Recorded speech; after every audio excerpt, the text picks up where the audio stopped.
मानते नहीं हैं। अब ये चलो हो गया सो हो गया, लेकिन हमारे टाइम का बहुत अच्छा था, तो उसमें क्या कहना चाहिए? एक्चुअली जो वो टाइम था वो भी बहुत अच्छा था। उसके भी कुछ पॉजिटिव थे, कुछ नेगेटिव थे, जो कभी कभार बहुत स्लो हो जाता था। कुछ चीज़ें हैं, अब ये लोगों के ऊपर है किस तरीके से वो किस चीज़ को कंसीव करते हैं। और अब नया श्री कृष्ण, जो नया बाल कृष्ण आप देखोगे, उसमें कुछ नई चीज़ें होंगी। आप वहाँ पे ग्राफिक्स वर्क देख सकते हो, कुछ नई रिसर्च के साथ आ रहे हैं ये शो, कुछ नई चीज़ें आपको पता चलेगी। तो आई थिंक वो भी शो बहुत अच्छा था, ये भी शो बहुत अच्छा है। और सबसे मेन बात तो है कृष्ण की लीलाएं देखने को मिलेंगी, और क्यों लीला थी, क्या रीज़न था उसके पीछे, कैसा इंटरप्रिटेशन था, वो सब आप देख सकते हो शो में।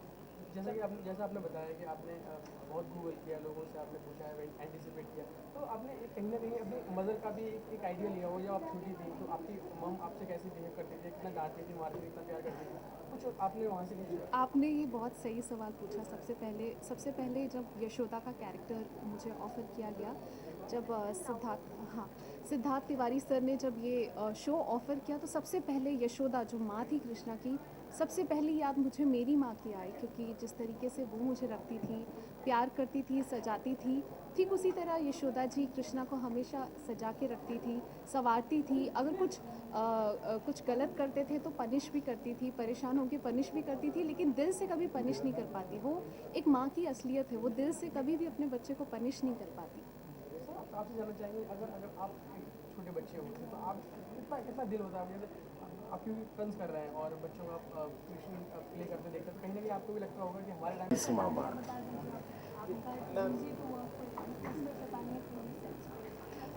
बहुत शैतानियाँ करता है जयवल, सही में बहुत बड़ा मस्तीखोर है। जिस तरीके से कृष्णा थे, I think he is close to it. And मैं अभी तक हमने शूट जो भी किया, जैसे कि हमने प्रोमो शूट किया, तो उसे हॉर्स राइडिंग करनी थी, तो वो हर टेक के बाद कह रहा था कि नहीं मुझे हॉर्स राइडिंग करनी है, नहीं मुझे हॉर्स राइडिंग करनी है। तो बच्चे हैं, थोड़ा सा उनका मानना पड़ता है, थोड़ा सा अपना मनवाना पड़ता है, और इस तरीके से काम होता है।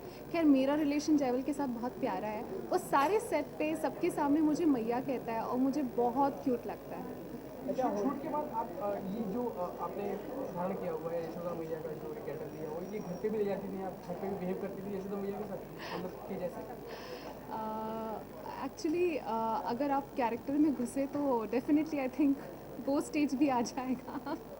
बट सो फार क्योंकि हमारी शूट अभी उतनी शुरू नहीं हुई है, अभी कंस जी का दिखा रहे हैं और देवकी का दिखा रहे हैं, वासुदेव का दिखा रहे हैं। तो जिस तरीके से शूट शुरू होगा और रोज़ मुझे करना पड़ेगा, मुझे लगता है वो स्टेज भी आने वाला है।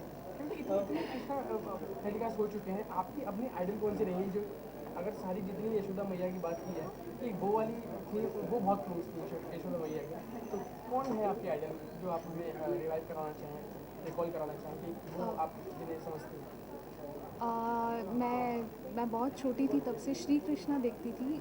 बहुत ही प्यारा शो था वो, उसमें भी बहुत सारी कृष्ण की लीलाएं होती थी, और उनकी यशोदा मुझे अभी तक ध्यान में है।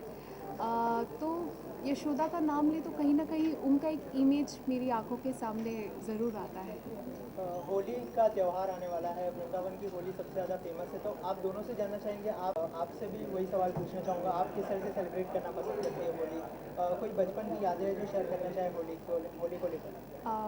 बचपन में तो बहुत खेली होली, अब थोड़ा कम खेलते हैं, और या फिर कह सकते हैं कि थोड़ा बहुत ही फॉर्मल वाली होली खेलते हैं। But yes, Holi is a very playful festival of India. हमारे इंडिया में इतने अच्छे से सेलिब्रेट होता है। बचपन में जो होली का मज़ा था, आई थिंक वो किसी भी फेस्टिवल से कंपेयर करें तो कम होता है, क्योंकि उसमें आप दूसरे के ऊपर बलून मारते हैं, छोटे छोटे प्लास्टिक की थैली में पानी भरते हैं, और वो हम सुबह उठ जाते थे, मॉर्निंग 5-6 बजे उठ के वो सारे प्रेपरेशन करते थे। मेरे 2 बड़े भाई हैं, उनके साथ हम लोग बहुत मस्ती करते थे। कई बार तो अंडा भी मार देते थे किसी के सर पे। तो बहुत सारे इंसिडेंट्स होते थे, बहुत कुछ खाने को मिलता था, किसी के भी घर पे जाओ तो स्वीट खाने को मिलता था। तो वो एक ऐसा ओकेजन था जिसके लिए मैं वेट करती थी कि होली कब है। जैसे गब्बर पूछता था ना कि होली कब है, उस तरीके से मैं भी पूछती थी कि होली कब है, कब आने वाली है। इस साल की बात करें तो इस साल किस तरह से सेलिब्रेट किया जाएगा, क्योंकि इस बार तो ऑन सेट शायद होगा, तो हाँ शायद वही लग रहा है हमको, तो उधर ही होगा। ऑन सेट किस तरह से सेलिब्रेट करने वाला है, तो सोचा इस बार? वैसे देखा जाए तो हमारे जो स्वास्थ्य प्रोडक्शन है उनकी होली पार्टी बड़ी कमाल की होती है, तो आई थिंक हम लोग वहाँ शिफ्ट करवा देंगे। इनकी जो पार्टी यहाँ होती है वो उमर गांव में करवा देंगे जहाँ हम शूट करते हैं। जिनको भी पार्टी करना है हमारे उमर हाँ गाँव में। उधर आ तो जाएंगे। होली ऑफ सेट रहेगी या ऑन सेट रहेगी? आई थिंक पता नहीं अभी, आई थिंक ऑफ सेट तो है ही है, ऑन सेट पता नहीं। अच्छा, जाते जाते एक ऑडियंस के लिए विश हो जाए होली की, आप बोलो। हाँ, वो नहीं ना। आप दोनों। अच्छा, हम दोनों साथ में बोल लेते हैं। बाल कृष्ण की तरफ से आप बोल रहे कि नहीं? हाँ, हमारे सारे दर्शकों को होली की होली शुभकामनाएं। की ढेर सारी शुभकामनाएं। हैप्पी होली बोलो। बोला happy Holi. Thank you, thank you. Welcome. They want one bite.